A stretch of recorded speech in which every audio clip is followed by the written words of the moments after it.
Assalamualaikum warahmatullahi wabarakatuh. Banjir Lamongan ya sahabat YouTube. Assalamualaikum warahmatullahi wabarakatuh. Tingginya debit air akibat hujan deras selama 5 jam yang melanda kawasan Lamongan, luberan air membuat 2 titik pada tanggul kali Plalangan di desa Pomahan Janggan, Kecamatan Turi, jebol. Jebolnya 2 titik tanggul kali Plalangan menjadikan banjir yang terjadi di sejumlah desa di Lamongan semakin parah. Diketahui tanggul tersebut tak kuasa menahan debit air yang sangat tinggi.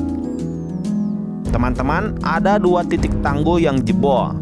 Pertama, titik sudah bisa tertangani, sementara 1 titik lagi belum tertangani, ujar Suli, salah satu warga Kabupaten Lamongan, kepada wartawan pada hari Minggu tanggal 12 Desember tahun 2021.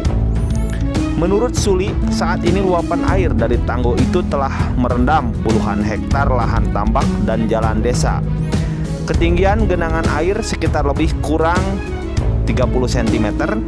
Jebolnya tanggul sendiri ada kalau 10 meteran sambungnya. Tanggul yang jebol ini memperparah banjir yang sebelumnya sudah terjadi di desa lain.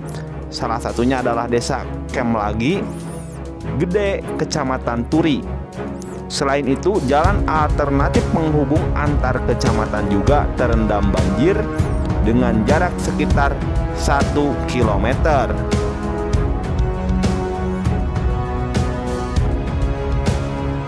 Ini video amati detik-detik rekaman warga saat banjir melanda Kabupaten Lamongan ya guys.